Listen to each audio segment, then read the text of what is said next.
The Sabbath presents an interesting paradox. On the one hand, it is a tremendous blessing, a gift from the Creator himself. An old hymn admonishes, "Don't forget the Sabbath, the Lord our God hath blessed.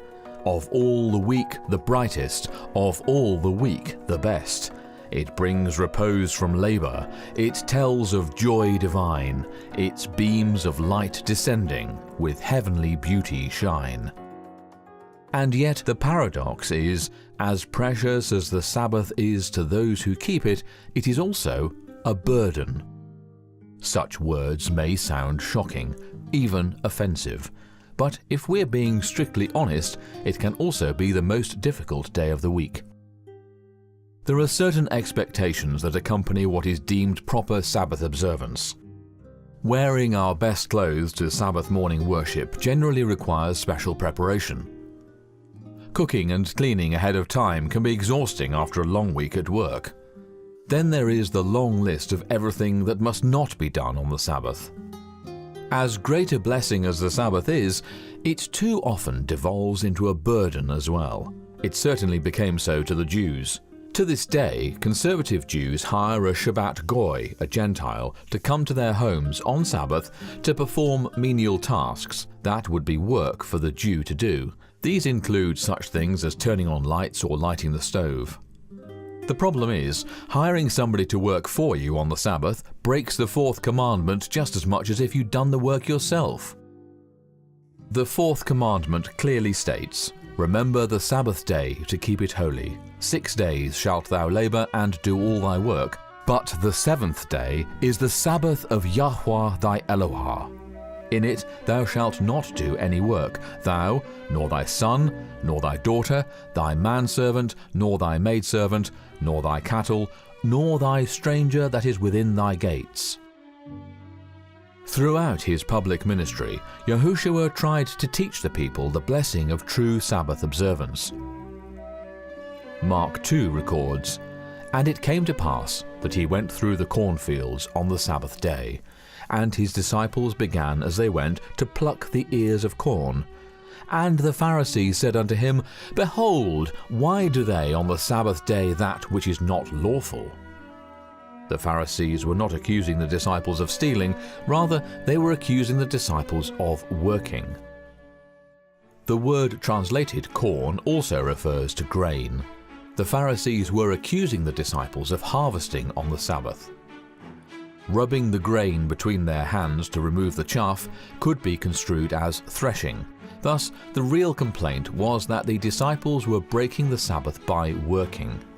Yahushua wanted to lift the heavy burden Sabbath keeping had become and transform it into the blessing Yah originally intended. He gently asked, "Have ye never read what David did when he had need, and was an hungered, he and they that were with him? How he went into the house of Yah in the days of Abiathar the high priest, and did eat the showbread, which is not lawful to eat but for the priests, and gave also to them which were with him?" The Saviour was trying to draw them beyond a legalistic observance of the Sabbath. Yahushua then made a statement that very beautifully establishes for all time that the Sabbath is meant to be a gift, not a burden. He said, "The Sabbath was made for man, and not man for the Sabbath. Therefore, the Son of Man is Lord also of the Sabbath." Sadly, the Israelites were not interested in changing their practices. To this day, Sabbath keeping among the vast majority of Jews is not a spiritual blessing, but a traditional obligation. In speaking of the Pharisees, Yahushua said, "They bind heavy burdens and grievous to be borne, and lay them on men's shoulders, but they themselves will not move them with one of their fingers. Woe unto you, scribes and Pharisees, hypocrites! For ye compass sea and land to make one proselyte, and when he is made, ye make him twofold more the child of hell than yourselves." There are very good reasons why many Sunday-keeping Christians accuse Sabbatarians of being legalistic, because they are. Satan has worked hard to spread this same attitude toward the Sabbath among Sabbath-keeping Christians. But that is not the fault of the Sabbath. Now, at the close of Earth's history, new light has come, restoring the Sabbath to the position Yahweh intended all along, a gift and a blessing. Many people wonder, why all the fuss over a day? I worship every day. This attitude stems from a mistaken view of the Sabbath as a burden rather than a delight. Furthermore, it suggests that there are certain obligations, as well as certain blessings, held solely in reserve for the biological descendants of Abraham, and this simply is not true. Peter declared, "Of a truth I perceive that Yahweh is no respecter of persons, but in every nation he that feareth him and worketh righteousness is accepted with him." Yahweh's gifts are freely available to all, and that includes the gift of the Sabbath. Isaiah declared, "Also the sons of the stranger that join themselves to Yahweh, to serve him, and to love the name Yahweh, to be his servants, every one that keepeth the Sabbath from polluting it, and taketh hold of my covenant. Even them will I bring to my holy mountain, and make them joyful in my house of prayer. Their burnt offerings and their sacrifices shall be accepted upon mine altar, for mine house shall be called an house of prayer for all people. Yahweh, which gathereth the outcasts of Israel, saith, Yet will I gather others to him, beside those that are gathered unto him." Satan knows the tremendous blessings available to all who will keep the Sabbath in the manner Yahweh intended. This is why he teaches the Sabbath was done away with at the cross, and for those who understand its continuing validity, he has made it a burden, heavy and grievous to be borne. For many Sabbatarians, it is the man-made traditions, the human interpretation of what constitutes proper Sabbath observance that makes them feel they are keeping the Sabbath holy. And yet it is these very things that turn their Sabbath day's blessing into a burden, and they don't even realize it. Gaining a true Sabbath day's blessing is not dependent on wearing the right clothes or fixing special foods. Delighting in the Sabbath is far more profound than anything so dependent on exterior factors, and it is gained by 3 simple steps. Isaiah 58 explains what these steps are. "If thou turn away thy foot from the Sabbath, from doing thy pleasure on my holy day, and call the Sabbath a delight, the holy of Yahweh honourable, and shalt honour him, not doing thine own ways, nor finding thine own pleasure, nor speaking thine own words, then shalt thou delight thyself in Yahweh, and I will cause thee to ride upon the high places of the earth, and feed thee with the heritage of Jacob thy father, for the mouth of Yahweh hath spoken it." This is the secret to delighting in the Sabbath. It is not our task to make the day sacred. The Sabbath is already sacred and holy because the Creator has already blessed and declared it so. It is our job to keep it so. Again, the 3 steps for delighting in the Sabbath are not doing our own work, not speaking our own words, and not seeking our own pleasure. Not doing our own work is clear and self-explanatory. We are not to do our own work during the holy hours of the Sabbath. People who claim the Sabbath was nailed to the cross, and besides they worship every day, are missing the point about no work. We are to worship every day. Starting the day with personal one-on-one time with the Creator is very important. But even with personal devotions, a normal work day is not the same thing as laying aside typical daily activities and focusing solely on Yahweh. On the Sabbath, Yahweh lays aside his work to focus on his most important treasure, you. Can't we do the same? Not speaking our own words on the Sabbath can be especially easy to forget.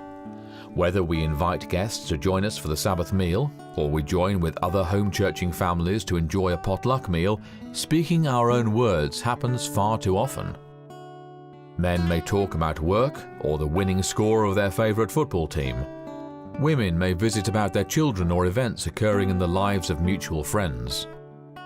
This doesn't glorify Yahweh. Such talk shifts the focus away from Yah and onto secular matters. to truly delight in the Sabbath, it is important to speak Yah's words, not our own. Not seeking our own pleasure can appear self-evident. Obviously, you're not going to go to a ball game or concert during the sacred hours of the Sabbath, but seeking our own pleasure on the Sabbath reaches far deeper than either not speaking our own words or doing our own work. For people who have dedicated their life in service to Yah, this is especially important. After all, it's doing Yah's work, right? But the truth is, we all like doing Yah's work. It brings us joy. The Sabbath is not a time for me to seek my own delight. It is a time for me to seek Yahweh's delight. And when I do this, I then too am delighted. One of the many ways in which we can seek the Father's pleasure is by ministering to Him in the person of those around us. We are to be Yahweh's hands, to strengthen and help, His voice to comfort and cheer. Scripture teaches Yahweh literally feels everything His children feel. So when we alleviate suffering, sadness or loneliness around us, we are alleviating His suffering, sadness and loneliness. You literally bring Him joy. And in every way that we seek Yahweh's joy and seek His pleasure rather than our own, the sheer joy we receive in return far outweighs anything we have to give. When you learn what it truly means to delight in the Sabbath, it will revolutionize your Sabbath keeping. A wonderful transformation will take place. You actually look forward to the Sabbath in a way you never have before. And when the light fades, you will be sad to see it go. When the Sabbath is loaded down with man-made traditions and Pharisaical expectations, it is inarguably a burden. But when in the simplicity of Yah's instructions we do not do our own work, we do not speak our own words or seek our own delight, then our focus is where it should be, on Yahweh, the source of all love, joy and fulfillment. When this happens, you will see the law of Yahweh in an entirely new light. It will no longer be seen as a burden that was nailed to the cross. Instead, you will realize the law is a transcript of the very thoughts and feelings of the Almighty. The divine law allows us to gain glimpses of His hidden inner heart. And what we discover is pure beauty and holiness. A tremendous reward awaits all who delight in the Sabbath. You will belong to Yahweh. Your thoughts and feelings, your desires and aspirations will be in alignment with His. You will belong to Him. You will then be ready to spend eternity rejoicing in His presence. Don't feel discouraged if the Sabbath feels like a burden. Yahweh has given increased light on the Sabbath to teach us how to rejoice and delight in the Sabbath. Simply keep these three conditions given in Isaiah 58, and you will both honor Yahweh and delight in Him. The Sabbath will be your special time to be with your Maker and best friend. It will be such a delight you won't want to see it end. The blessings received will carry you through the week, sustaining you in every trial. Yah's Spirit will be your constant companion, and you will greet the next Sabbath with joy and eager anticipation. The Sabbath will truly be your delight. The Sabbath is a perpetual invitation to spend time one-on-one with your best friend. As you do this, you will become one with Him, He in you and you in Him, delighting in each other's company. The Sabbath is a joy that will continue to delight throughout the ceaseless ages of eternity.